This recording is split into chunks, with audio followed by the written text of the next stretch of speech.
it's Christy with Gen X Gypsy, and I am on my second day of my self-imposed 14-day quarantine for the coronavirus. And as promised in yesterday's vlog, I thought I would do a little tour of my dad's passion project, which is a bus that he turned into an RV. It's where I am living for the next 14 days. But before I get into that, I just wanted to alleviate some of the concerns that people had yesterday of the fact that I went out and got some supplies. I had just gotten back from a 3-week trip away, and I'm living on a bus with no groceries. So I did have to go get some groceries and fill up my car with gas.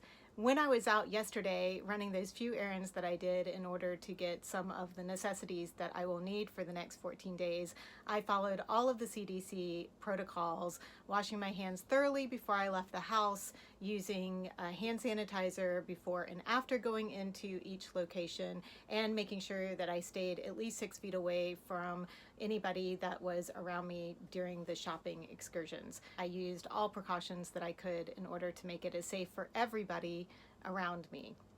So that being out of the way, now let's get started on the bus that I will be living in for the next 14 days. It's kind of a cool story. My dad bought this bus about 20 years ago. The bus was manufactured in 1989, and I believe it was used for about 10 or 12 years as a city bus in Baltimore. My dad purchased it, and he took all of the rows of seats out and has done everything to this bus in order to make it into the RV that he has been using. And he finally got to use it for a huge trip 2 years ago. He and his wife drove this bus from North Carolina up to Alaska to Denali and back. And the bus had a few hurdles that it had to come over, a couple of tires that had to be replaced in Alaska, which was kind of expensive, given that they're a little rare to find, and he was in Alaska. But otherwise, the bus did great. Without further ado, let's get started.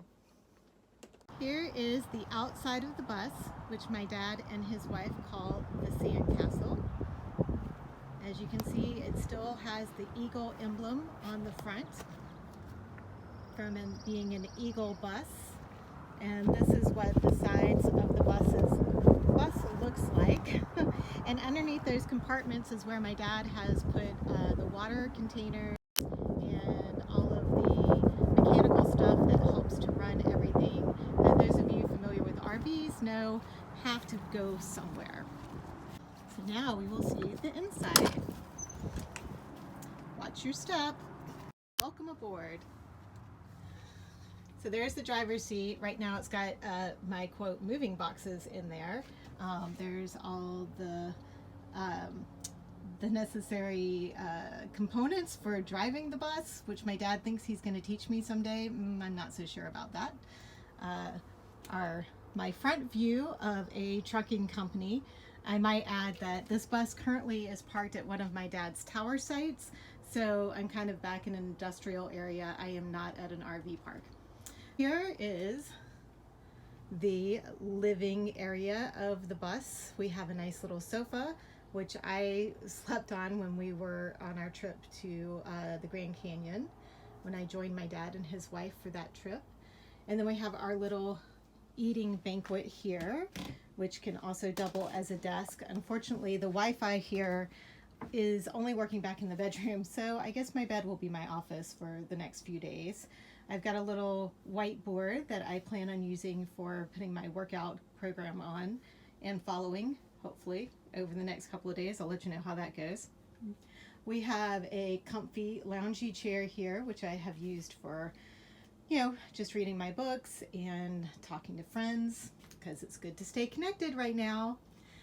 This cute little coffee maker, toaster oven, frying pan combo, which my dad got for Christmas, and it works okay. Definitely limited on what I can cook on here. The kitchen counter, which has, all the things for a kitchen counter. I did bring my little Ninja blender over so I could blend up my coffee in the morning.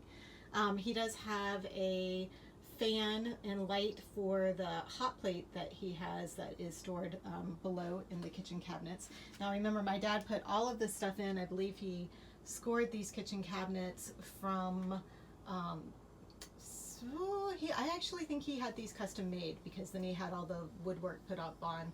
I probably should interview my dad for you guys so you'd know exactly what all is involved. There is the microwave and an apartment size refrigerator, which I don't know if this is my dad's sense of humor, but he left me some Corona lights. Haha, ironic. Then we have our kitchen pantry storage, which pulls out like this. So you have the shelves with all of my different things on here, food, cups, all that type of stuff, condiments, lots of ketchup and mustard. And then the bathroom, which is actually pretty decent size, little toilet. There is a sewer system below the bus that will have to be emptied at some point. Nice size, nice size bathroom, vanity, everything. Got all my essentials in here. We got the shower, and there is hot water. There's a little hot water tank on board, but as long as we're hooked up to electricity. I'm also using the shower as my dirty laundry area for now, just to save some space. And then there's the bedroom, which has a queen size bed. It's very nice and comfy, a little memory foam mattress on there. I really do like all the woodwork that my dad included in here. We've also got 2 AC units, one in the front and one in the back, that work pretty well. It does get a little warm in here in the afternoons with when the western sun comes in. And then he built in 2 of the like a little dresser and wardrobe thing, and we have a TV in here. And I forgot to mention there is also a TV out front. So, you know, if he and his wife want to watch 2 different things, they can, because that's important. So there you have it. There is the bus that I will be living in for the next 12 days. Thank you, Dad, for all of the hard work and passion that you put into making this bus so livable and making it available to me so that we can keep everybody in our family safe. And I hope that you guys are out there being safe and taking care of yourselves both physically and mentally. I know that this can be a struggle right now, not being able to get out and do all the things that you're used to doing. I know that that's probably going to be something that I will struggle with over the next few days. So here's to us keeping up our optimistic spirits and getting out there and doing what we can when we can, but keeping everybody else safe around us. So again, be safe, wash your hands, use that hand sanitizer, and keep your social distance. Have a great day. Bye, guys.